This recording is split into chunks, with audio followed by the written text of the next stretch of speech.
when I talk about a dill pickle moonshine, I don't know. Did it taste like dill pickle to you? Yeah. Yeah. Tastes like you just opened up a bottle of pickles, took all the pickles out, and just drank the juice, Drink, right? You know what? It's straight juice. It is the most amazing thing until about 30 minutes ago, and I was like, wait a minute. Hold up. Yeah. Like, it's got some kick to it, and you didn't realize. Yeah. The thing that you don't realize is this started out as 180 proof.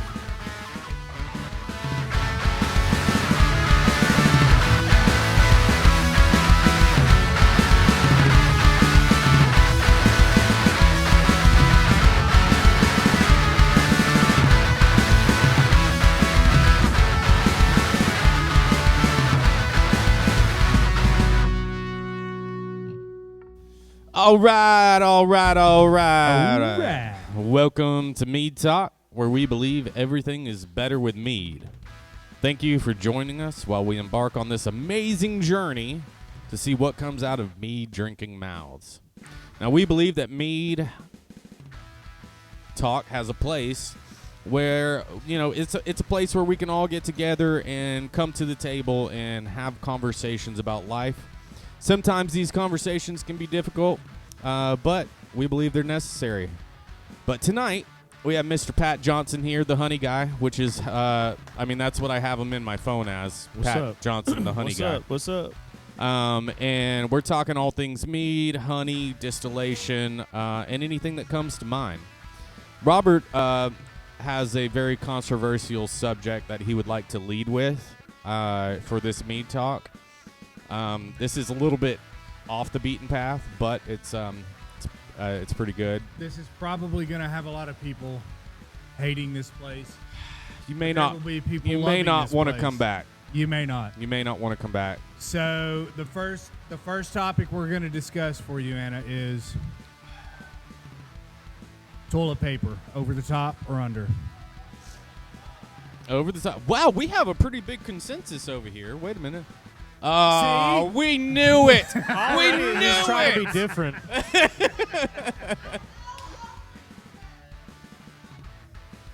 Oh, I was going to it's definitely different. say you were special if you were going to say you were under.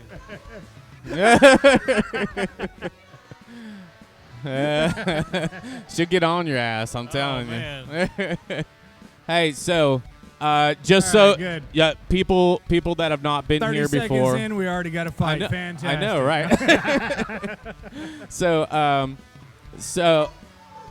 So just so everybody knows who hasn't been here before, there is a mic at the bar. All you have to do is turn it on if you want to participate in the Mead Talk, and you have all the reign to do so. We try to do so respectfully so that everybody can get their input in. Tonight's a little bit different. We're talking a couple of things that this guy has some expertise in. I have some expertise in a little bit of it, but this guy's been around the block a time or two. And I just look good. Yeah, and he's just here to add his thoughts, Mikey, nobody asked you. You don't have the microphone. No mic, nobody can hear you. So, but yeah. So, Pat, we invited you on here because obviously, I've been talking to you for a year and a half now. That's correct. About a year and a half. I gotta That is correct. I gotta get used to the Yeah. the mic. Yes. You can. Yeah. There you go. Pull it up. You can adjust it. Get it. Yes. Get it All nice right. for you. There you go. Okay. Yeah, no. So like a year and a half.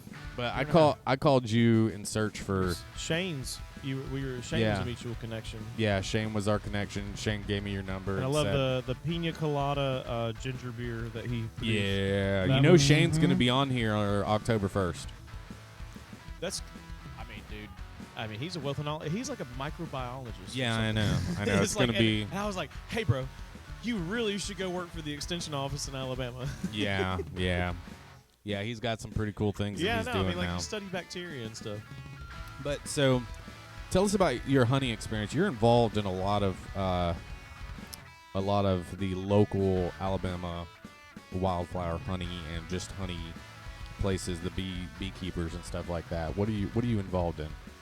Yeah, so I'm on my apprentice level certification, although, truth be told, I failed my test. Oh, So, no, I've been beekeeping for like 5-6 years now, and a little bit longer actually. And it stems back to high school, and my FFA teacher was Mr. Tony Berry, and he was just awesome, and he taught me a lot about conservation and wildlife, and just learning about the land and how to seek out knowledge in agriculture and stuff. And so there was a beekeeping program at the Monteville High School. Oh, that's cool. Back at the old FFA, the old. That was future- like what, back in the day when they actually had It's cool 2004, stuff at man. schools. Like I literally think I'm on my 20-year reunion.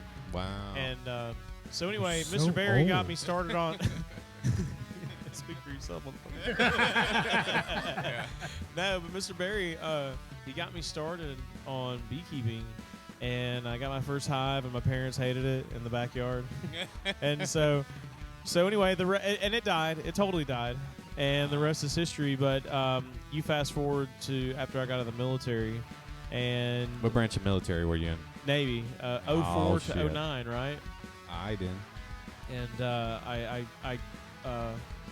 So you were straight out of high school into the Navy. well, yeah, I mean, I saw 9/11, and I was hounding the recruiters, and I thought I wanted to be a Marine, and I could have qualified for the Air Force, which would have been the smartest thing to do. That's the easiest Right. path. Yeah. And I ended up, deciding on the Navy, and really went in because my recruiter was same high school as me, same neighborhood, everything, and we ended up talking about it. I enlisted in the Navy on my 18th birthday. My parents were so mad because I skipped school to go and do that, and all they want me to do is graduate.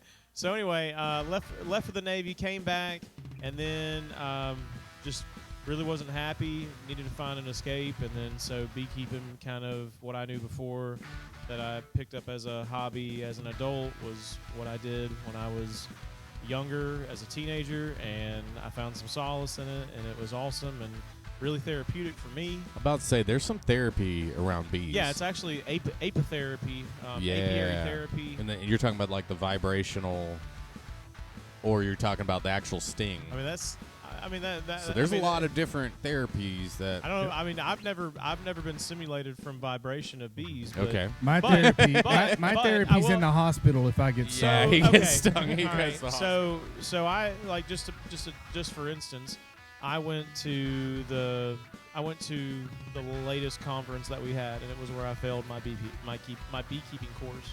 Right. So what all do you have to study, or what all do you have to know to get the Oh. certification? One story at a time, buddy. One story at a time. Hey, this is what we do. No, but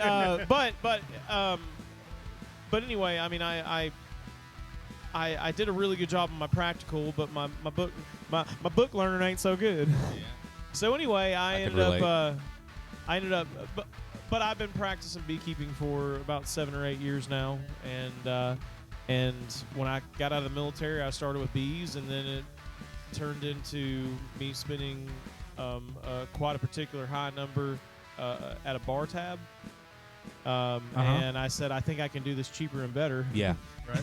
And so the rest is kind of history on mead, and Now- I started making my own wine. How so. much honey did you pull out? Was it this last weekend This or was, this weekend?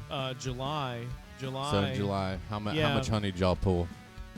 Like 2,000 pounds, 2,500 pounds of honey. That's a good bit of honey. Of all natural, raw I don't. honey. We haven't even used that much here at the meadery since we've been open. I mean, it's awesome. That's a lot of It's honey. awesome. That's a lot of You're talking about 300 boxes. Is that wildflower honey? So you've got, yeah, sure. I mean, it's wildflower Mostly. honey. But the thing about it is you've got flora around Alabama, and Alabama is one of the most incredibly diverse states in that's North America. That's why our meat's so good, man. Yeah, and so That's why. you've got the flora, which is just the flowering plants. And we have like 3 seasons of plants. We have 2 seasons. Yeah, I mean, we have 2 to 3 seasons. 4th season doesn't count because winter just is in existence. Well, I mean, what I'm talking about of like flowering and planting and yeah, I mean, you harvesting can totally and stuff. Yeah, you can totally get 6 to 8 months out so of we a get a tomato lot plant. of honey here versus somewhere else where they only have like one flush of flowers. Yeah, and that's the problem, and that's what I always thought about when I was thinking about raising bees. Yeah. Is Alabama commercially speaking isn't a big player on the honey market. It should be though. It should be because we have 3 seasons. You know, we have fall, spring, and we have summer. We don't really have a winter. Which are all relatively warm, so there's always something growing Yeah. or flowering in that So, time. I mean, you've got about a 2 to 4 month period of downtime for the bees, and then they can go right back to work between, Mhm. October and February is when they're pretty coming wild. down. So, anyway, Thank you, sir. All right. But anyway, so you have an opportunity to really capture pollen and nectar from, an incredibly vast, diverse flora. And so Alabama wildflower honey, even though on the commercial market in terms of commodities isn't that big, we have international and national award-winning honey that's being produced out of Alabama. And what I come down to is I come down to agribusiness and trying to get to where, people can be in the honey business without having to produce honey, Yeah. which is kind of where you come in, right? You're totally tied into that, Yeah. owning a meadery and whatnot. Yes. Yeah. I'm always. So I really want to see the bridge gapped between the access to the natural honey commodity market and the producers of other products, and that's kind of what I'm big about in like the Alabama honey market. Yeah. And I had a dream for Ivy League Brew when I first started doing it 10 years ago. When I Right. first started all this. Only one more year till we get a college. Yeah. One more year. But in Alabama, it takes 10 years to get your licenses. Yeah, just so you guys know. Does it really? No, it's Please just don't. it's just very difficult. It's very expensive, and the laws here are very difficult to work around. And there's a lot of education around it because most people don't know what mead is, right? For a brewery, it's like whatever. For a winery, it's whatever. I mean, we're basically a winery, but we're also not, right? We could go harvest a bunch of grapes and do all the grape things and all that I stuff. mean, we're technically in Alabama classified The as a grapes are so manufacturer. one-dimensional, Yeah. though, man. I mean, there's such a vast amount of flavor in honey that you don't get from grapes, and Oh yeah, That's just- But the cool thing is that you can add the grapes in there if you want. and So and what do you call? I mean, there's about 7 or 8 different categories. there's of so mead, many. Right? It gets more And like expensive every day. I got into an argument with the people on, like, I'm not even allowed in the mini pig section anymore of Facebook, and I'm no longer allowed in the mead. Yeah, that's one section. thing that you do too that we're probably going to talk I'm about not tonight. allowed in the mead section of Facebook, and basically, I put out one of Why? these posts. I will tell you why, because I put out one of these posts about my mead's and I posted a picture of it, and the caption was like, "My mead's better than your mead. Fight me, cowards!" and next thing you know, it's like I got lit up on Facebook, and That's so. funny. So needless to say, I'm not in that group anymore. But I told you about this the other day, how I thought we need to start an Alabama Mead Makers Guild. Right? Yeah. And it doesn't have to be a corny nonprofit or anything like that. I mean, it can just Yeah. be a group of guys, Just a group of people or that- or ladies. We'll be inclusive. Just a group of people. Yeah. Just a group of people getting together, talking about mead on a more So formal basis. the Alabev used to have a mead making gathering. They used to do that, but Kim over there. yeah, he used to bring people together, and if they had some mead making discussions. We'll and some table mead that, talking. but I mean, I think it's worth. He's not like a big mead lover, but I think it's because he hasn't really ever had that great of mead. He liked our stuff a lot because probably 10 years ago, no, maybe not 10 years ago, but a while back, I let them try our mead, and that was before I even got even better with the process and developed it even further. But and they loved it, but Bro, some of the best mead that you'll ever make is in your early, like that's your Yeah, screw up period, I right? Where know. you're like, how did I get this? Yeah, I know. So yeah, I mean, you can. I've you got can some hammer out lost some bangers. recipes out there that I'm like, what the hell, What the hell? I Yeah. have one, but I'm not allowed to make it, and I know how to make it. but I'm not allowed to make it because the FDA gets involved when you start using different herbs and stuff. So one of them I call THC infused. No, so I have one called Sacred Man, and it ups testosterone and stuff. It's got deer antler in it. It has nettle root to stop like aromatization. Gotta have that zang. Yeah, it's pretty phenomenal. The It's really, Appalachian- really that- good. It's really good, and it's like a 16%, right? And it The comes out. Appalachians call it like the ginseng. They call that. What's zang, that? That zang. Zang. Zang. How you got that zang? Yeah, and it had cordyceps in it, which is medicinal mushroom. Had a lot of these like herbs in it and stuff, and the FDA will not allow me to use them. But it comes out tasting like a Rudy whiskey. It's so dang Because good. the Food and Drug Administration doesn't know what food is Or drugs. or drugs. Or how to regulate That's a them. different Mead Talk. Moving on. Yeah, moving on from that. But so okay, so you were talking about so what all is involved in getting or doing this apprenticeship and everything that you're doing, and what does it mean when you do it? Well, I mean, I started an apprenticeship 7 years after I started beekeeping. Oh wow, okay. Yeah, like I was beekeeping before I even started on the apprenticeship route, and I'm technically not an apprentice because I failed my test. Gotcha.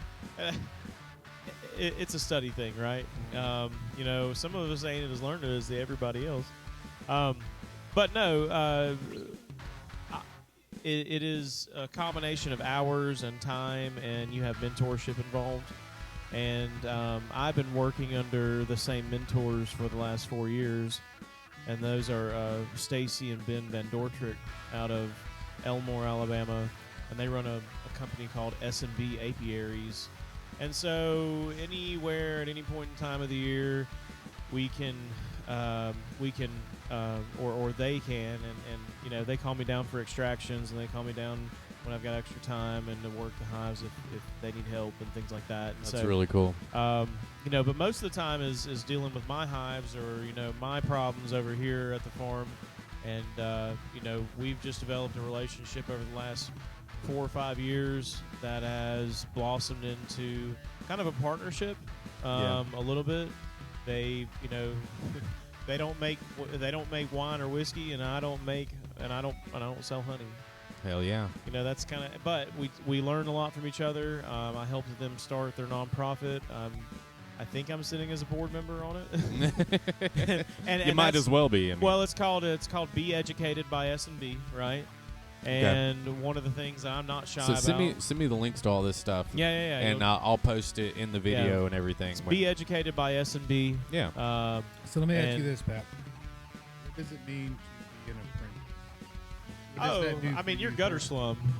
Hmm? You're the lowest of the low. I mean, I know, but you've got to get certified for that, right? yeah. So I mean, most So people. what does that do for you in the certification? It just. I mean, honest to God. Is it just a I know what I'm talking about type I certification? mean, yeah. I mean, it's just like any other certification. It's 'cause like you any can- other degree. It allows you to get up and talk on a Mead Talk like this and know what you're talking about. Yeah, and still be an apprentice who fails his first test. Yeah.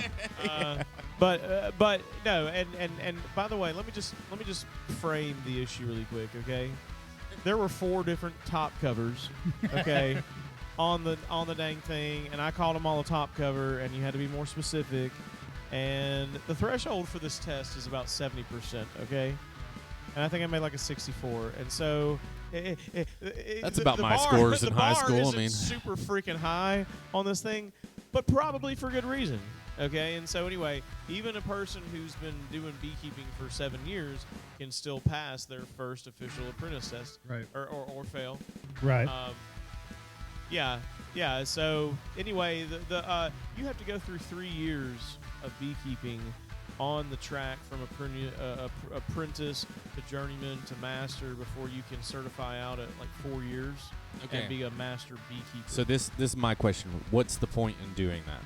It's to legitimize your alcohol business. Okay.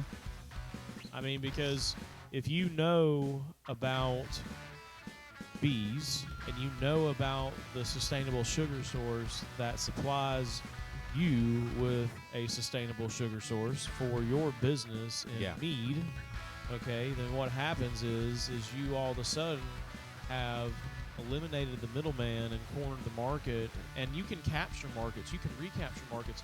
The Chinese, the Argentinians, the Australians. There's a lot of international influence in the American honey commodities market that influence how we're getting our honey and how it's made. And one of those is just by buying up our honey markets and pushing small producers out. And so it's really important for honey people, for beekeepers, to really get together and protect those markets, because next thing you know, you'll have synthetic, fake, stuff sneaking blended. in where You'll have it's so stuff it's sneaking almost in. like a third-party certification kind of. It's for like clout. I mean, it's yeah. clout. It's Yeah. it's definitely clout. Well, And- but also it's a regulatory agency within itself. yeah, because I mean, you can So- also go ahead and say that you can produce a product and it's made from the apiaries of a master beekeeper, and next thing you know, I mean, yeah, I've been doing beekeeping for 8 years, but I will never say that I'm a master beekeeper. Yeah, yeah. You know? I mean, I may have had practical mastery in that particular Gotcha. area, which is no. More hives will die for me next year than will live. Right? Okay. If I don't have a grasp on what Yeah. I'm doing, and I don't Well, try it's pretty important, especially with all the numbers of bees going down, right? Yeah, well, I mean, 1/3 of all crops in America that are produced, and 99 people out of 100 are supported by one agricultural specialist. Yeah. So, and that's in any field, right? Yeah. So, I mean, you're talking about percentage points in some certain agricultural commodity aspects and stuff. And so, you've got a point where you just have to pull together, band together, and protect your interests. And so, Yeah. the new push with social media being at the forefront is to become educated and to make sure that you protect your markets and keep the foreign influence out of your natural sugar sources. And that's the first part of creating a quality product. And it's almost like they've created a community, right? Where Yeah, no, I they mean, it's- only it's let a- certain people in. It's a and- collaborative. Yeah, I mean, collaborative. But the great part about this community is no matter whether you're part of a guild, no matter whether you're part of a collaborative effort, or I am part of Central Alabama Beekeeping Association, which is it's not even a regulatory body, but it's a place, because it's awesome, because those filter down into 4, 5, 6, 8 other Central Alabama Beekeeping Associations, which are Shelby County Beekeeping Association. You've got I'm only associated with the others. I don't even go to the Shelby County Beekeeping Association because I go to CABA. Yeah. But it's just a way to hone things in. The problem that I really see. What's crazy to me is like this is a whole other world that most people don't even know exists. The problem that I see is I would really like a way for someone to take a bull by the horns and go into massive major honey production. Okay, that it competes, right? I mean, Yeah. we're talking. I'm a libertarian, and I have no problem with domestic competition. Yeah. And what I'm telling you is I think that there's a market for recapturing and regaining and reclassifying. So let me ask you this. And this honey is- honey markets. So when people go to the stores and they buy the honey, especially the honey that's in that little bear-shaped plastic Yeah. bottle, Yeah. people don't realize that's not honey. Look at the back. Right. All right. So Yeah. I mean, it's You're talking about. you got to look at the ingredients. Yeah, You got to for look sure. at the list of the ingredients and what order they're in, Yeah. because it's gonna say what, like, I mean, like you'll see a label that is it's littered with vegetable oil. yes, It's littered with cornstarch or high I mean, fructose it's corn preservative syrup. stuff. It's Right. it's preservative stuff, and if you really And you know read the what's label, funny is, I may be wrong, but honey, in its pure form, never goes bad. actually, if you no, you're right. Because honey is one of those things that has some microorganisms in it, which Yeah. help fight against like bacteria. Which honey is, from my recollection, is basically bee vomit. Yeah, it's bee spit. Yes. It's bee spit. But But basically, when you walk into a store, you're going to pick up the shelf, one of those Bee-Bear bottle things. Yes. And if you don't watch out, you'll find something that's blended or synthetic, or Right. it's just fake. It's honey imitation, right? Yes. It's kind of like that imitation crab leg Yes. stuff, right? Exactly. It's really good, trust me, and it tastes great on a Triscuit. We have our But- first our first. We have an interjection. We have a Yes. comment. Well, I got a question. Yes. So we're talking about preservatives in the marketplace, right? And you were talking about libertarianism and capitalism. So my main question is, what is the shelf life of regular honey? That's a great question.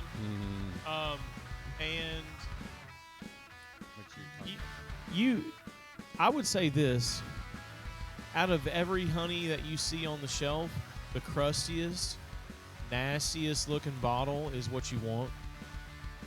Honest to God, the stuff that's crystallized that looks like peanut butter spread, okay, that's aerated. Yeah. Like, the difference between real honey, right, and whipped honey or creamed honey is just whipping that honey into having a lot of air bubbles in it, right? Real honey will crystallize. Yeah, real honey will crystallize. Okay. So if real honey will crystallize, what's the point of putting preservatives in it if, in fact, you want it? There is no lasting? point. There If it's real honey, there should not be You any should shouldn't preservatives. be. Honey- Yeah. That's what I'm saying. If you got real honey, It's a Honey- you don't need to put preservatives. Honey, honey preserves indefinitely. It It will does. never go bad, unless There's a bacteria introduced or a fungi or well, unless you add water to it. Right. yeah, because the moisture point of honey should be below 18% or Yeah. below. Okay, and that's what makes honey. Okay, and so if you take a sample of the honey that you get at the store that's blended with Argentinian and Brazilian honey and United States honey, right, to get that U.S. honey flair, which is a total lie for the most part.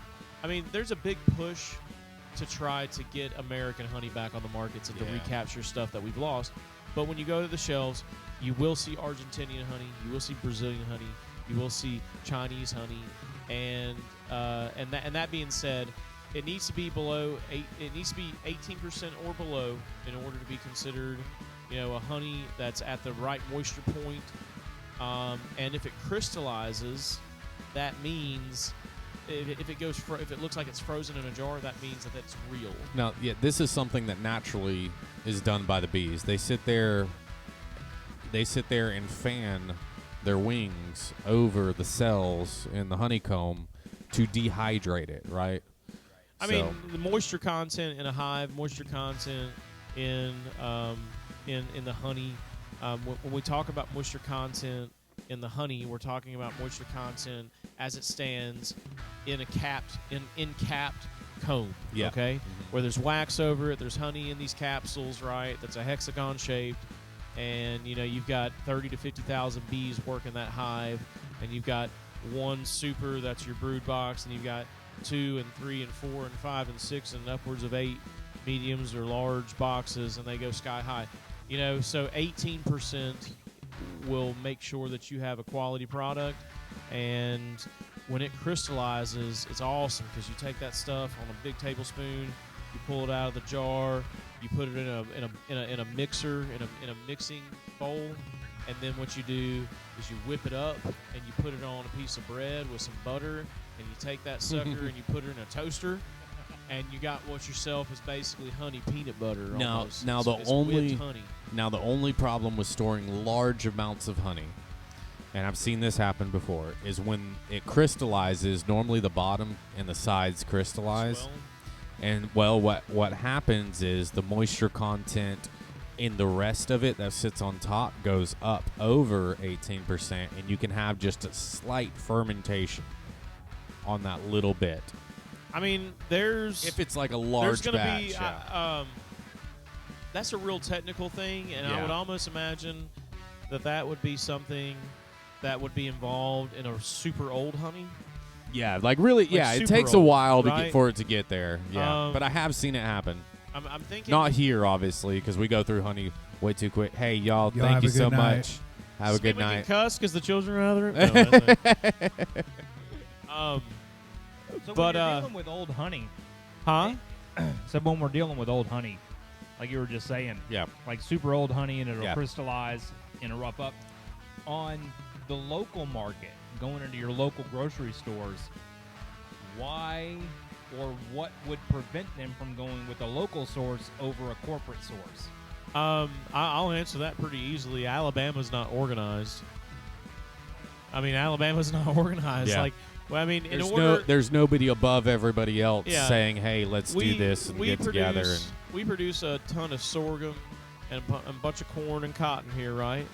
But honey is, I mean, the bee market, the commercial bee market is on the back burner, and it's people night, like brother. me and people brother. like all of the people at CABA and the state association and Shelby County, and it goes into people caring and organizing to get people to bring.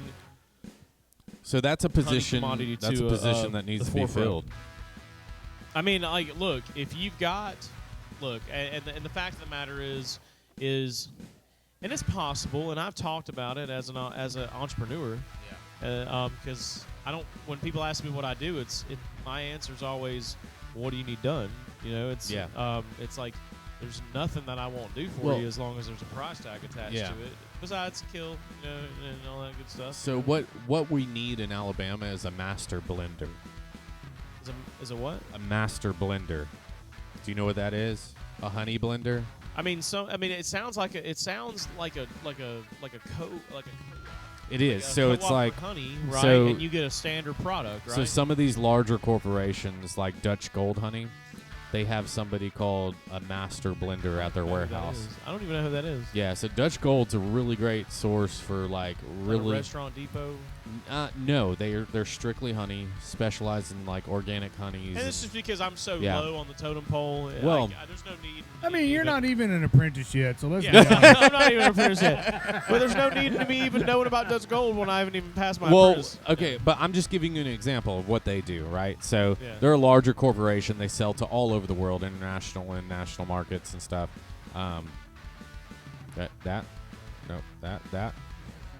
That it's the same thing. His is better, but It is better. I mean Or it is- that it's it really good. was I don't know. mine at some point, but I gave it to him because I He quit. I quit, except for on Mead Talks. Yeah. All right, And whenever I'm around all right, him. So what do we? But so what they do is they basically pull honey from all these local places, and what they do is they have a master blender, right? He's one guy that basically put it somewhere safe. And then what he does is he pulls all these honeys together. So there are He people blends like that. them. Yeah, he blends all these local honeys together to get a very consistent flavor, taste, consistency in the honey, and then they bottle it up to sell it on the market. A lot of customers want. So Yeah. like for instance, okay, and I think if it's Alabama had their own master blender to do that, they could actually partake in. I'm going to disagree with you on this just Okay, for okay. just goes. Okay. All right. Just because you're white.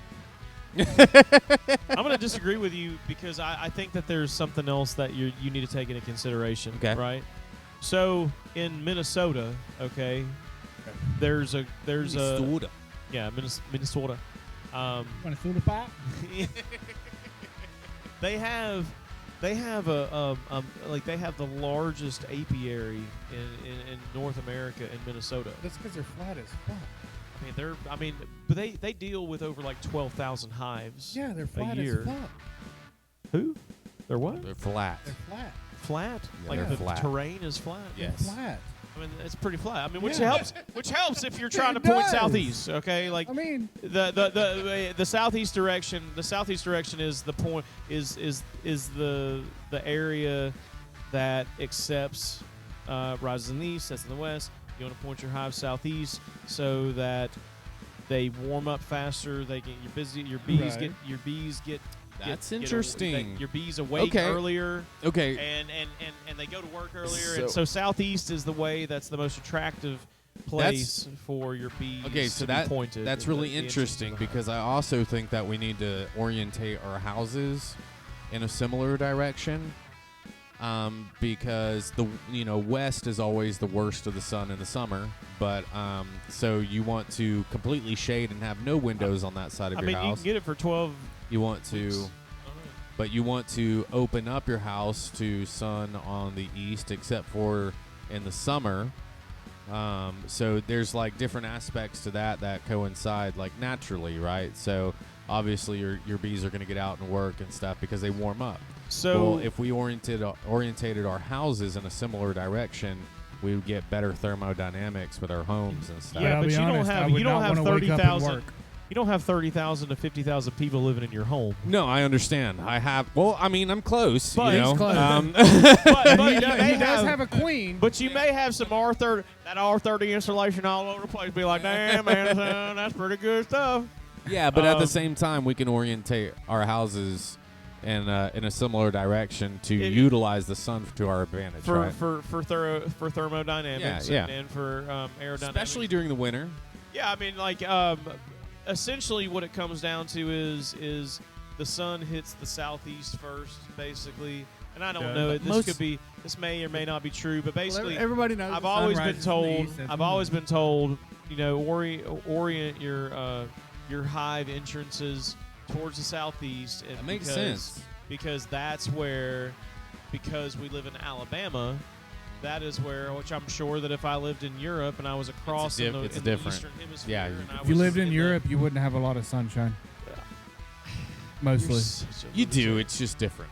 it is further away. But yeah, so I Well, mean, it's more so, to the south. So your Science. your entrance is to the southeast, and you know when the sun crests over, it warms up your hives. You want them to get to work. You know, I mean, one of the best looking scenes and sights in Alabama that you can see is when you got the morning dew coming down, and there's fog everywhere. Did you say the morning And- dew?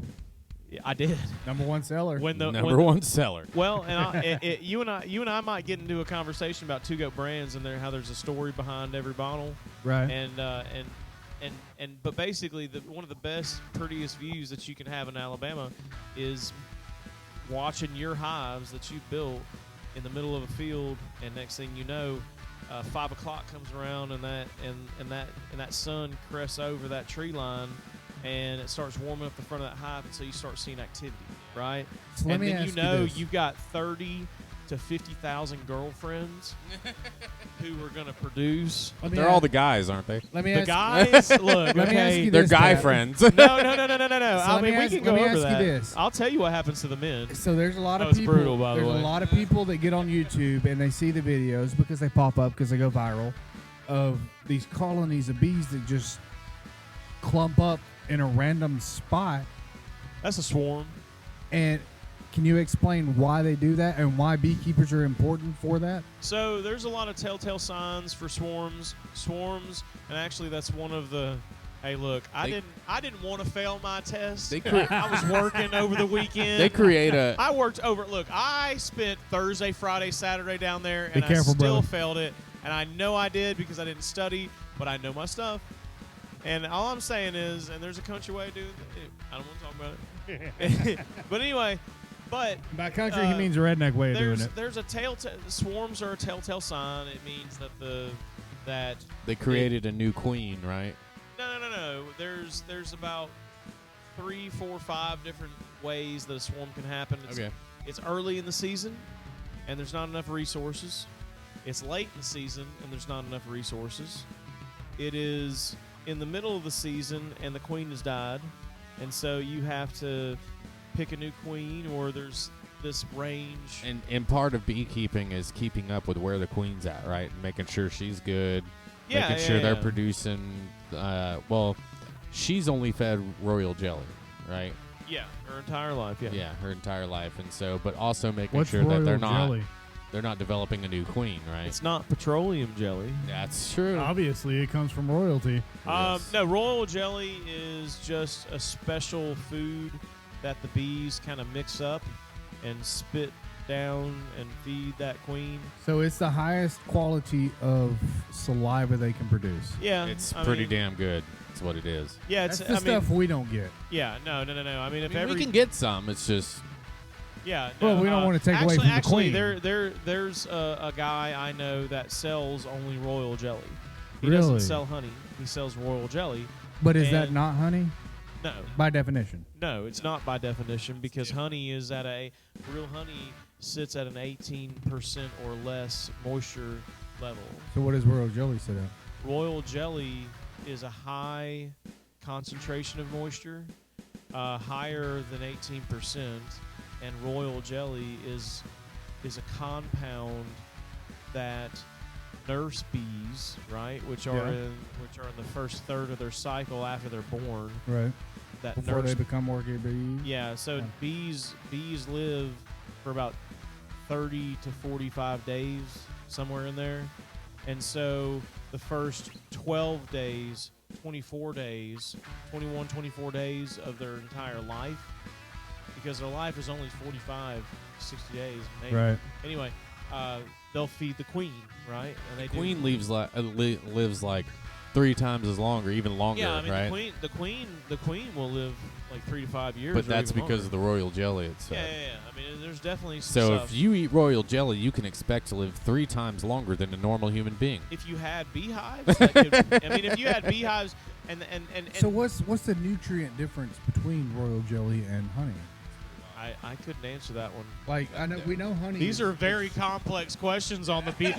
This is on the your beekeeping apprentice queen test. side. By the way, I'm just letting you know. All right. I know. So, So we know honey I've gone is- through the compounds and stuff like that, and I can't remember it I mean, because it was a honey is long time obviously ago. full of antioxidants, and so any kind of pollen or nutrient or nectar. I mean, that's essentially what you're talking about. We're talking about physical pollen, nutrient, nectar, whatever. We're talking about the certain moisture level, and we're talking about, you know, what it looks like, what it's produced inside of that one particular space. You know, it's more than what I know about. It's more than what I know about, and royal jelly is one of those things that it's like, yeah, the queen gets it. Only the queen gets it. Right. Only the nurse bees feed it to the queen. No one else gets it. Okay, and so obviously, you know, there's a hierarchy. There's a Yeah. hierarchy, and we could go into like bee science a whole lot. We haven't even got to talk about like mead making or distilling yet. No. I was Let's gonna say, move on. We've got stuff right Yeah, here that we need to talk about. It's an interesting process. Yeah. There's a reason why people fail tests, and Not because I can't read. no, I read it perfectly, and it was like, oh, the little white square thing, you know, and I don't want to talk about it. Yeah. I've got my own terminology for it, and Yeah, that's how I'm gonna do it. Like, So- okay, so like when you're poor and broke, No, yeah. and you are, you know, 5, 6, 7, 8 years into beekeeping, you know, you can't buy that Gucci stuff. You can't buy the Gucci equipment. So you just have to learn about So it and you just memorize have to learn it. about them and memorize them, and you have to do your bees your own way. And there's a thousand. Wait, you said for what? a thousand You got to different do your beekeepers. bees. Do your own bees way. your own way. For 1,000 different beekeepers, you're gonna have 1,000. I think ways that of should be doing your things. slogan. Do your bees your own way. Do your bees your own way. That's your slogan. So what about so you make mead, obviously. Yeah. And we talked a good bit about that. Now you make not my mead, bag, baby. but now you don't really make mead to drink mead. You make mead more to what? I make mead to make liquor. To distill it, right? Yeah, I make mead to make liquor to distill it. So although you know the process of making mead and stuff like that, it's not like your go-to. It's not like, hey, I'm gonna make mead just to drink mead. No, I mean, like, there's Some you and I have had these conversations where it's like not all meat is created equal. Yes, yeah. And the processes are all different. And you and I, like, just coming across what I discovered the other day. I'm sitting here working, 5 years into mead making. You're sitting here working 10 years into mead making. Yep. And I'm just now really discovering the quality product that can come from aerating your product, right? Yeah, yeah. Decanting your Dude, product. There's so many Okay? different, And it's just a so technique many that you different can use. techniques. Yeah. But I tell you what, I've had a mead, right, that was sitting up as a wine, and it was going to develop its flavors, and everything was going to be fine. I was going to distill it, right? Make sure you're talking in the mic. I was gonna develop it and get all those flavors, but I wanted this particular mead was a Chilton peach mead, right? It's actually right here. But the point being is I It's sat really on good. it, and it was it was not indicative of what I would do with other meads, and it was because I felt like with my ingredients that I sourced, that it was going to be a much better batch for me, right? Yeah. So And you source locally, right? yeah, for sure. I source locally. Locally and certified. Yes, locally and certified. Ish. No. There's a difference. I mean, it's No, certified. the honey is certified. Honey certified. He's not, but the honey is. Yeah, Okay. I'm not. The honey is. And so,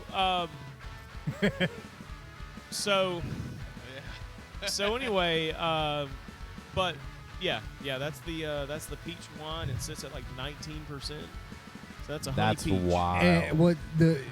Okay, That I'll be pickled- honest. That pickled is But amazing. what's crazy is it goes down like an 8 or 9%. That's wild. It's ridiculously smooth. And part of it is that I brought it for you. well, and we talked about. brought No, it I for know. you. I know. I'm gonna taste it. Trust me. Yeah, and we talked about aeration, and we talked about letting some of those vapors breathe off. Yeah, the volatiles and and stuff. the right? volatile vapors breathing off, and that might be the difference between a really what was considered by me to be an average drink a year and a half ago, to all of a sudden, next thing you know, I figured out that my airlock was broken, and it would just so happen to be a heaven sin for me that I figured out that I had some good product.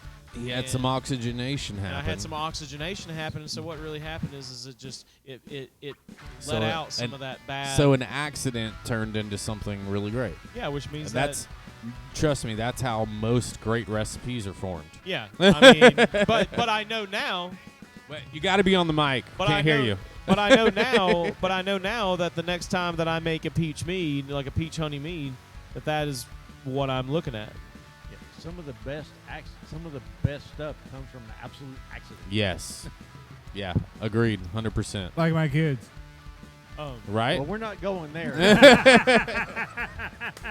Some of the best accidents are playing outside right Yep. here. There's one of them. Kicking cones down outside. Yep. But yeah, so Those are not accidents. Those are planned, just one-sided. yeah, somebody planned. Wasn't me. Somebody planned it. No, yeah.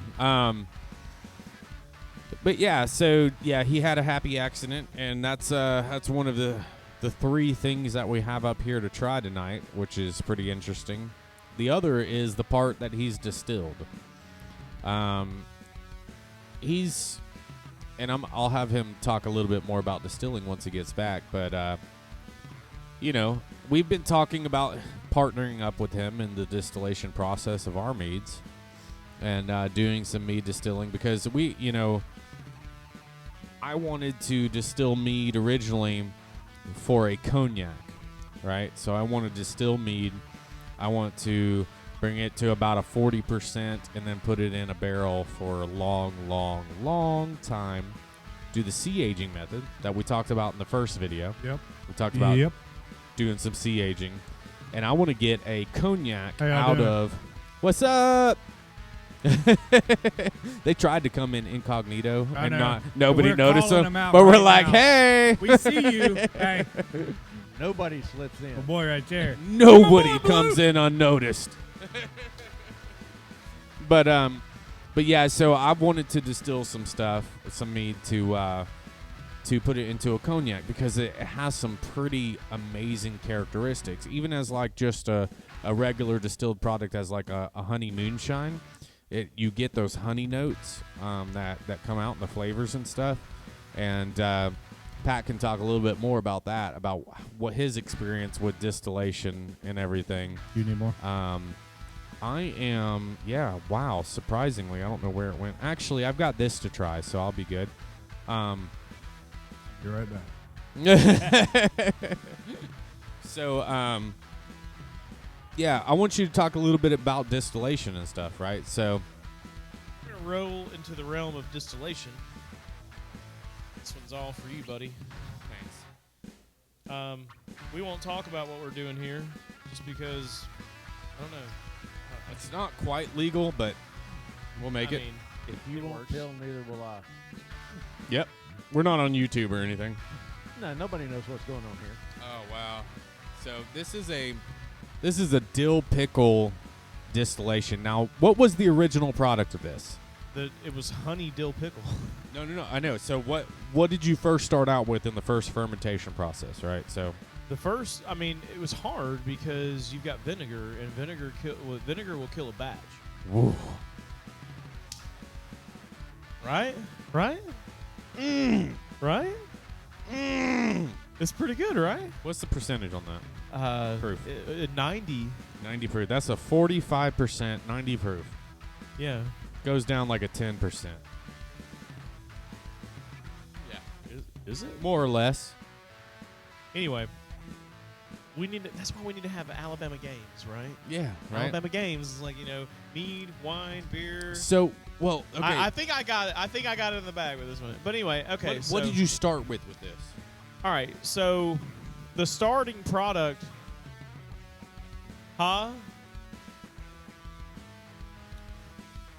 It's one of the most amazing things I've ever tasted in my life. It's really good, and It is scary. Listen, it is That's why we're scary because talking about partnering up with this guy. It is.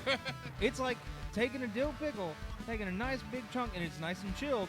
Even though it's not a chilled bottle, it's amazing.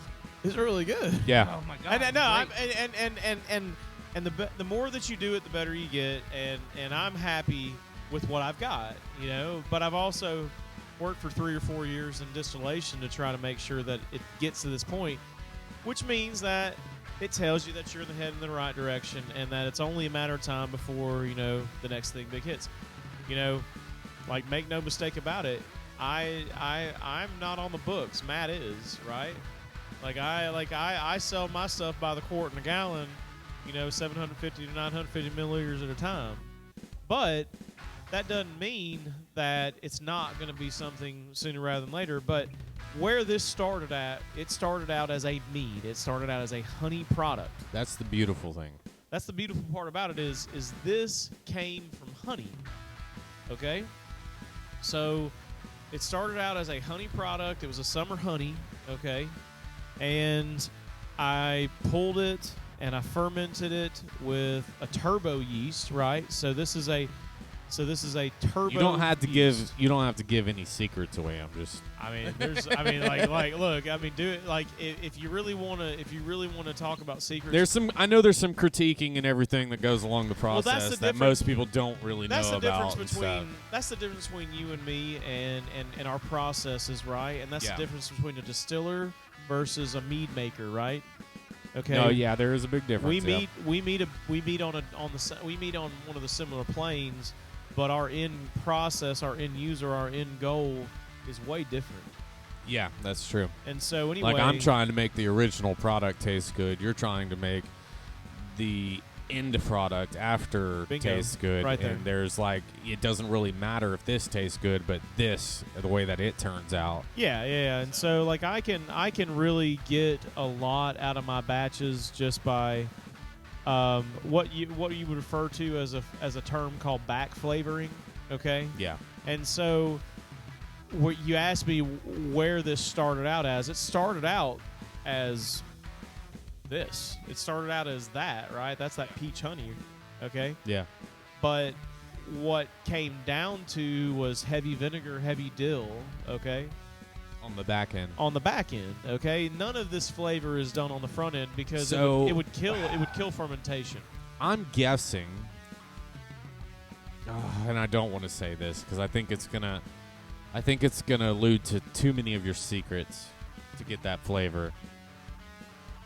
What's the question? Well, I'm guessing on part of your process and how you got that to taste as good as it does, but be at the proof that it is. I mean, like, if you like, and I think that you and I both understand this.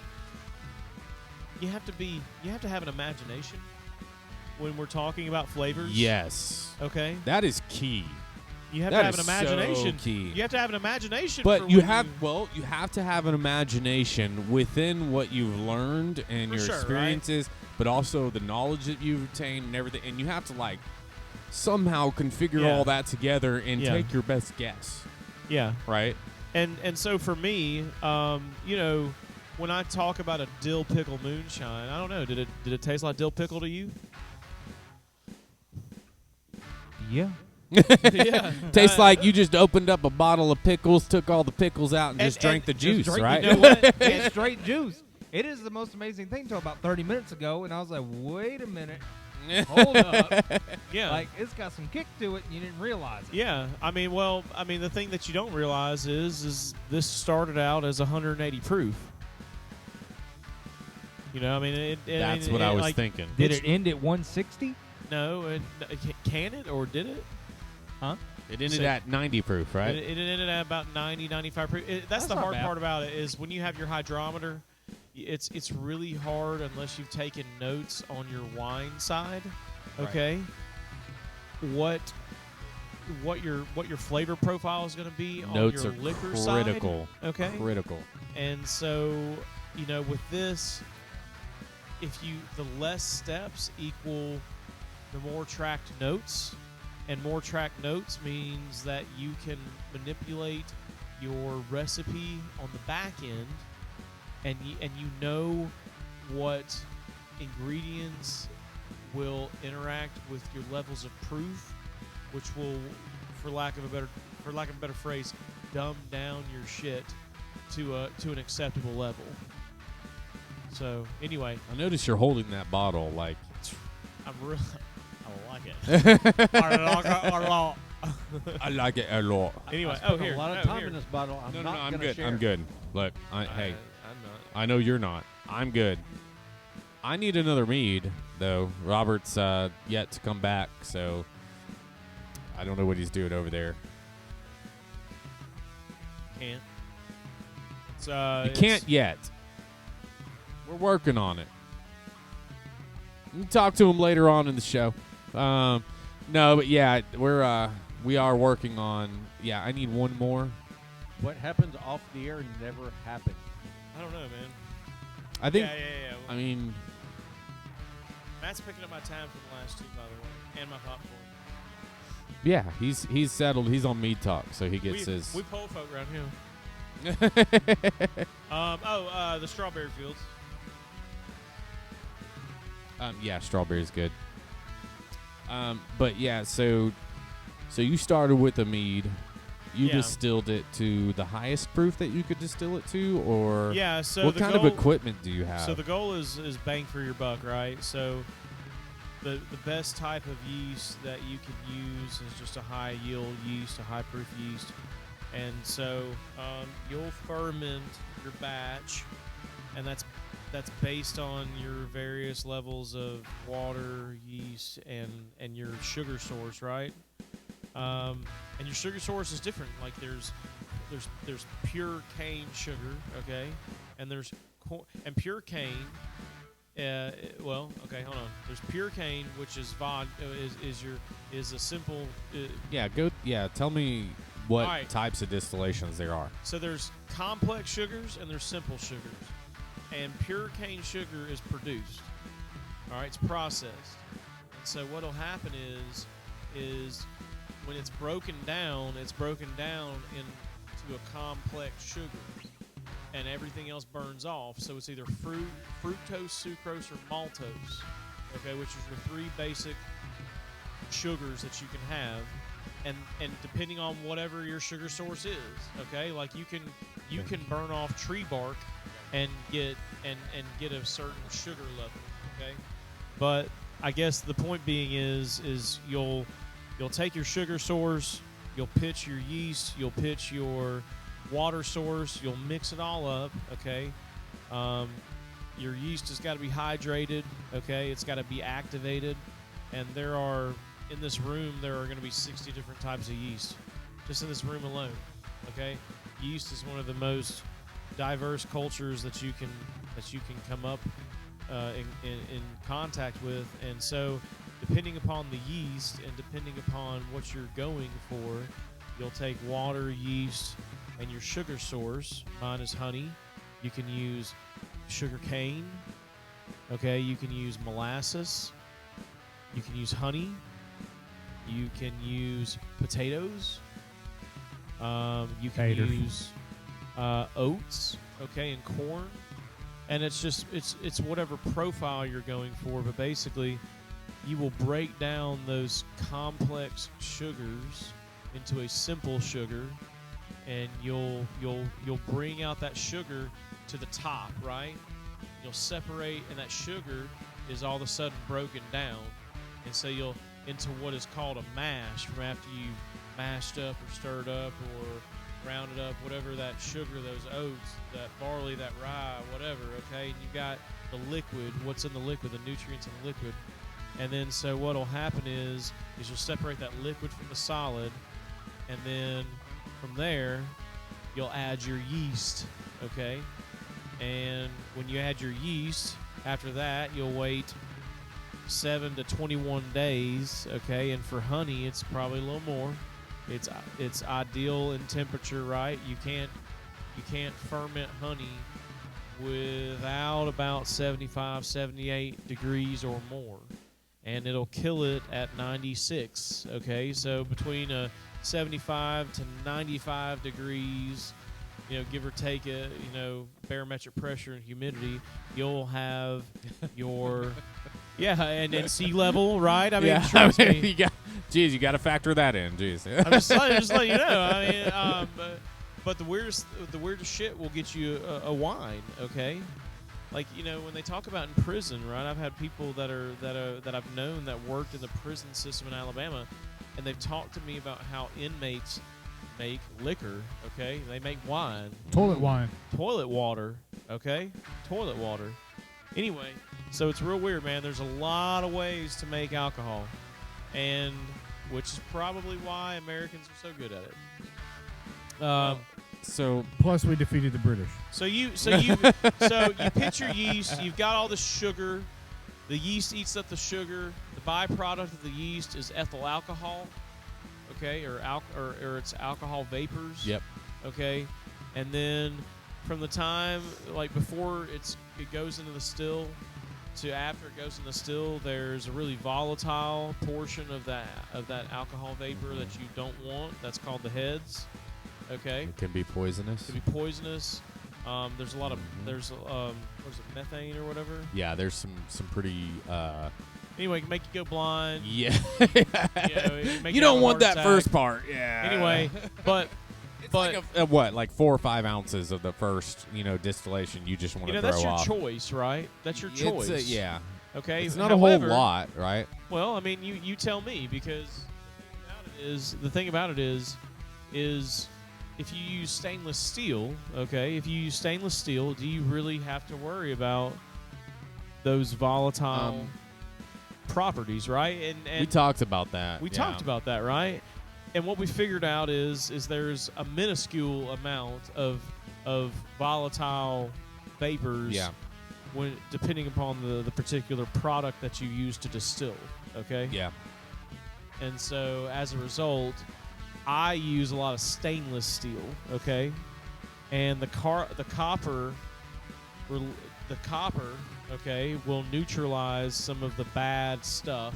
Yeah, and copper will also, it'll take out all the sulfites that are in it. Yeah, right? it's and well, all yeah. that. So and the sulfites that are naturally produced during a fermentation process. Yeah. Right? And so that's why I like copper too. Or introducing it somewhere in the process. Because I've had some really Yankee stuff straight out the still.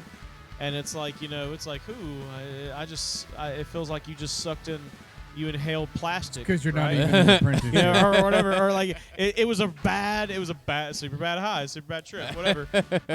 But you can have some really bad stuff come out of the first part of it, okay? And I would put that to the tune of about 8 to 12 ounces of something. Yeah. Okay? And then after that, it's kind of awesome. You have your hearts. Yeah, so you have your hearts, okay, and so your hearts go to about 50, 40 of your proof, right? Of your proof, or okay, percentage, or your percentage. Yeah, so not the proof, but yeah, so your percentage. So your hearts go to your 50, 40% of your percentage, and then after that it's your tails, which are your low wines. So what about a double distillation? A double distillation is just where you take that 160. That you pulled out, that 140 the first time that you pulled out, yeah, and then you run it back through the still, You get a higher and proof. you get a higher proof, Yeah. which means you can. It is cleaner too. It's cleaner, Yeah. much cleaner. So you at least, if you're gonna drink liquor, if you're gonna drink moonshine, you want to make sure that you at least get a double distillation. But some of these like barrels and the chambers and stuff that people do, like some of their setups basically does a double distillation in a Because single you're- still, right? Yeah, because you're taking those vapor, you're taking those vapor and those alcohol moisture in the system, and the more that it vaporizes and rises to the next chamber, Yeah. the less trash, or the more trash it leaves behind, and the more pure it gets, the higher it rises to the tower. It's called a Yeah, a some tower. of them don't. Yeah, or some of them are less I've been- dense I'm, than I'm others. not. I'm not rich enough to get this. Yeah, I'm not no. rich enough to get this equipment yet. So it's like like you're you just you're- do what you can with what you got. No, well, yeah. I mean, literally, I mean, it is honest to God.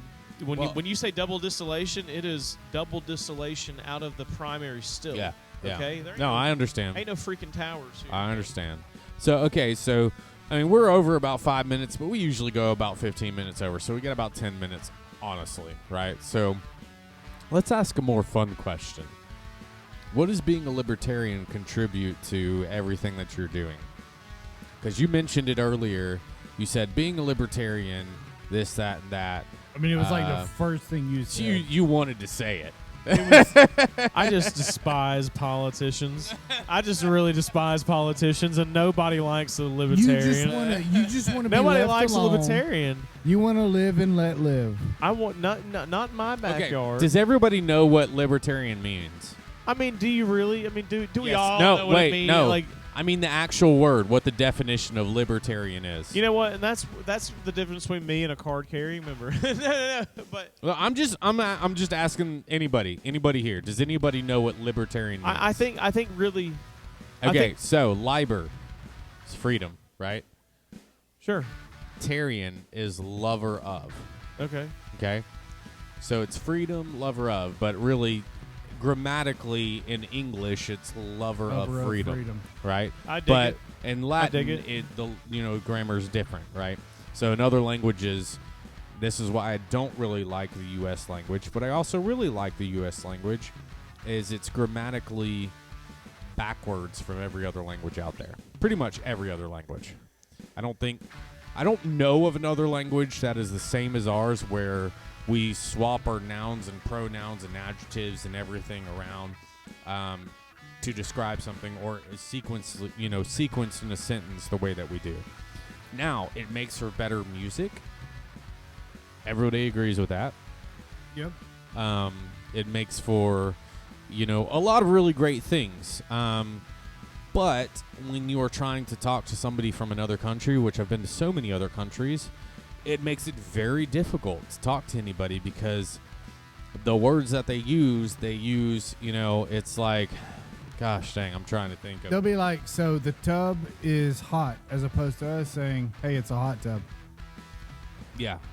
I was going to say, is like where you live becomes where live you. Yeah. Yes, where live you? Yeah, it's more like Yoda speaking rather than, how we grammatically sequence things, right? So it's completely different, right? But anyways, that's a whole So side we have subject. like 7 minutes left, I think. Yeah. If we're going overtime to meet our time for. If we're an going hour and overtime to 15 meet our minutes. time, yeah.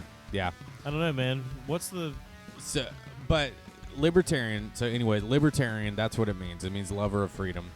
Now, libertarians, they Okay, so just so you know, right? I worked for the Libertarian Party for some time, right? That sounds awesome. So for Gary Johnson, I worked on his campaign. That's right. I voted for Gary Johnson Yeah, at 16. Gary Johnson was a badass dude. Badass, Hey, but look, I was in San Francisco and across the way. What's across the bay from San Francisco? I can't remember the college there. It starts with a B. Gosh dang it. I can't remember what it is. Anyways, I was out there on his campaign. I was working with the state chairman, or the chairman of the Libertarian Party, right? Which was Michael Pickens, right? And so, we were working pretty hardcore and all that. I was hardcore libertarian for a long time. But, and the libertarian claims to be the Republican of old day, right? That's kind of like their claim. It's like what Republicans used to be. And I found them to be crazy people for the most part. Now, 10 years ago, it's completely different. But now they've turned into some crazy freaking people. And I'm sorry if there's libertarians out there. As a majority, I think the it's about what I can fit myself into. yeah. Okay, and not about what the end result But is. why do you see? That's what I hate, the fact that everybody has to fit themselves into a category, right? I don't think that's the way we need to go with the people that you this. used to talk about that didn't fit themselves into categories were anarchists, Yeah, right? so that's kinda Like, where they didn't I'm want at, any right? Categories, right? Well, I mean, that's kind of where I'm at. Well, no, an anarchist actually believes something, right? They believe in complete anti-government of everything, right? So- Anarchists believe in so much that they believe in nothing. Well, it's kind of like an atheist, right? An atheist believes so much. It's very difficult to have so much faith that an atheist has, right? And so, like, Mustard seed, baby, mustard seed. yeah. Well, okay, yeah, that's a whole other topic. But Hey, look, hey, Yep, we're getting got my baptism. Hey, you We're can't- getting there. That one's coming up. yeah, it's coming up. Yeah, we're gonna get We're into getting that theological. with Hey, Marshall. hey. We're gonna All right. get into Yep. theology Am with I Marshall. invited back? Yep. Am I invited Yeah, back? Totally, man. Because we got like 5 minutes, 4.5, 4 minutes. Oh, I like know, 4 I minutes know, and I know. like 8 seconds left if we're gonna hit our Well, hour and that's 15 but minute that's mark. why I wanted to kind of lead into this because, I mean, I hate lawyers. I hate politicians. I hate lawyers. so you're an anarchist. No. I knew an anarchist. He said he hates I lawyers knew an twice and anarchist. politicians Dude's name once. is Jeff Key, and the dude would love nothing more than to see this thing burn, and start over and just like equal the playing field. It's just like dude's a Marine, Semper Fi, and Semper Explain to me what you think about lawyers again. Semper Flex. By the way, Flex. we have a gentleman here that is in the Navy. I'll introduce you here once Coast we get Guard. off. Coast Guard. No, not him. There's another one here. Yeah. But anyway, but I want to go back to this lawyer bit. I think, but in terms of like there that I libertarian, I'm in terms of like highly libertarian offended versus by. Democrat and Republican, the Libertarian Party just I don't. it identifies more with me. I don't hit every single checkbox. Yeah. But Before you know what? before it's you about as go, close as I got. I don't think that he hates lawyers. I think he hates the reason we need lawyers. Well, you also have to distinguish between a lawyer and an attorney. We're talking, dude. You are a third-year law student. Don't get offended. I'm not I'll offended. let- no. Not at all. But you got to understand I'm there's a not- difference. And the reason why we need attorneys, I agree with you, is ridiculous. Because if you read Yes. the English language, like all of us can living in the United States, you should be able to read the law and understand it. But you the don't. fact is you cannot. The law because- dictionary is different. It's all about Exactly. interpretation. Well, it's not about Well, interpretation. no, it's about what the it's about law. intent of the language. I remember Yeah. the one The time language. that I told that Law. lawyer I didn't like that they can go take that juror's doctorate and shove it up their ass. Yeah, no shit. I've seen. no poking at you. I'm just like I'm not. I'm not technically offended. as it stands, like you. Well, you- so you got to understand the reason that I went to law school is because I too hate attorneys. Yeah. I don't like our juris system. So our if it's not about jurisprudence. interpretation, why is there such a battle over the Second Amendment? oh man, zow! because people are idiots. Yeah, because people But are I'm idiots. just saying, is that not a big issue? Well, it is a big interpretation? issue. But it's a big issue against the The people who have Constitution power and those is who don't. the law of this land, but yet we have a big battle over the interpretation. Like, oh well, they can't have anything more than muskets and cannons because that's what they had back then when they wrote it.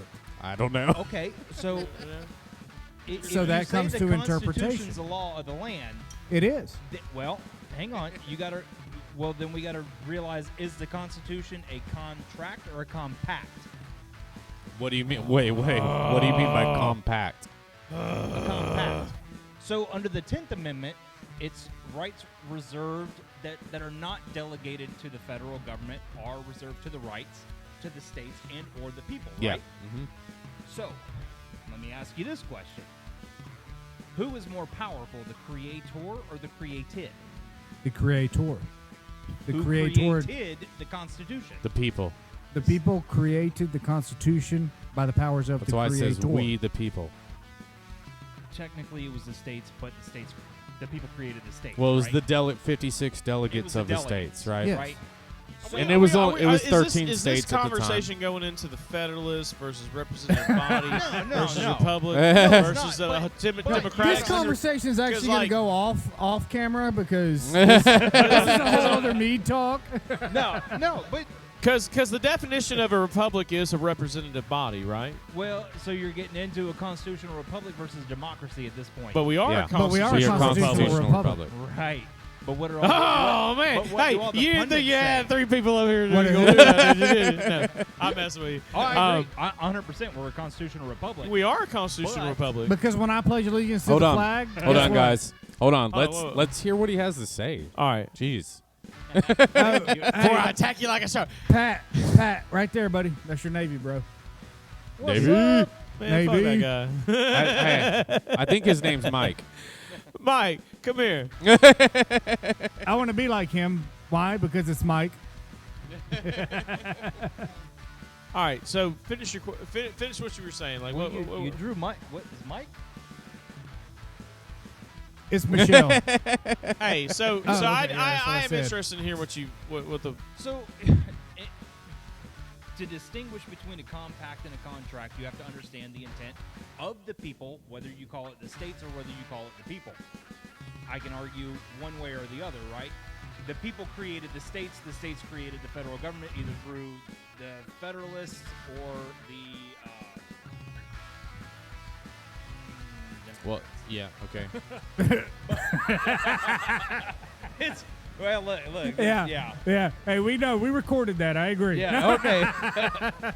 But when you're going to answer your question about the Second Amendment versus interpretation, and our wonderful geriatric commander-in-chief just a couple of years ago said, well, we can't have a public that has F-15s, which, yeah, we should. Yes.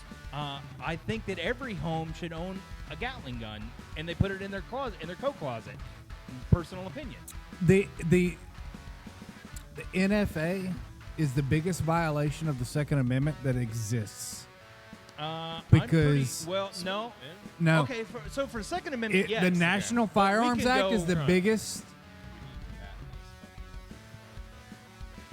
It's the biggest act against the Second Amendment that exists because we should, per the Second Amendment, if it's not up to interpretation, have the same firearms as the military. Oh, absolutely, 110%. So the NFA is the biggest violation against the Second Amendment. Well, But it's up to interpretation. So I we don't- have I don't these think it is. fully semi-automatic rifles that they want to get rid of, and we're fighting to keep those. so let me ask you this: if the FFA or NFA. NFA, Jesus, your 3 Mead thing is got The me. 3 Mead thing gets a lot more fun. Okay, It gets a lot more we fun. had practice. The NFA, if that is the second or the largest opponent to the Second Amendment, Mhm. what is the Social Security Act to the First, Fourth, and Fifth Amendment? Just as much. Oh, I think it's way worse. Your Social Security number is a deviation of the 13th Amendment, Yes. in which you had no choice in doing. Your parents did for you. They signed you up at birth, right? Yes. So everybody, the Social Security Administration or the Social Security Act of 1935. You're talking about the number that's registered in the stock market. Yes. No, I'm talking about your Social Security number. That's Yeah. the number that's. Well, yeah. I think there's 9 more digits. Yeah, there's a few more. You know, you can actually No, sell there's that 9 number. more on top of your Social Security number. You can sell your Social Security Yeah. number. I don't know if you can sell your Social. You can sell Security. your Social Security number. I become think a it's already sovereign sold. citizen. I think it's bonded on the stock It market. is, From it what is. From my understanding. But you can get that money back. Yes. But what I'm saying is, going with your NFA argument, the Social Security Act of 35, when you look at Hoover and what he tried to do with packing the courts in 35. I don't like him. No kidding. If anybody realized what he did, nobody would like it. I know. Going all the way back to Would- Abe Lincoln, look. if they realized what Abe Lincoln did, there wouldn't be a memorial of that dude either. That's another Mead that's Talk. This We is got- really getting into another. Yeah. We need to. Okay. Okay. So- We're gonna cut it off here. We're Yeah. gonna talk some more. We're gonna get Hey. some Mead Talk set up here on the Hey, schedule. we'll talk at the bar. We're gonna Yes. get. Hey, well, apparently we need to bring you on for a Mead Talk. We do. That's what I'm hearing he right is a now. lawyer, correct? That's what I'm hearing. So, Constitutional Republic, motherfucker. Before we yeah, before y'all started, yes. we were talking earlier. I spent 12 years in the Coast Guard, and I was a mechanic. Hell yeah. And then I got out, and I went to work over in Vance for a year, and realized that I was either going to be broke or dead. If Not I a lot in continued working. Vance. So I went down to Montevallo. 2 years, start to finish, with a political science degree. 6 months later, I started law school. Oh. I know politics and I know law quite well. Good. We're gonna cut this off, and we're gonna come talk to you. All right. We want to get you up here on the Mead Talk. Hey, y'all. Thank you so much for coming out for the Mead Talk. Anybody who is a royalty member gets 50 extra points 50 for showing extra up points for tonight, being here. Thank you so much, y'all. Yes. We are You were continuing. You didn't talk much, but you're here. Yeah. Hey, Wasn't- she was wasn't all as in the image. confrontational It was as the last one, right? Yeah, this was hey, This is a little more mellow, look, people have their things that they like to talk about, and that's good. We like. that's cool. We like the opinion. We Yeah, love. we the like the opinion. opinions on what you're passionate about too. Yes. You know what I'm saying? Because we like to learn what other people think and how they Exactly. think and how they feel, because it's important to us. We just so, want to have a simple discussion. Fuck feelings. Yep. No, yeah, no, Yep. okay. So we'll Yep. have another meat talk on Yep. that, but Sounds like a Mead Talk all in its own. We Yep, appreciate y'all coming for out. sure. Thanks so much, y'all. Once again, Have a fantastic night. See-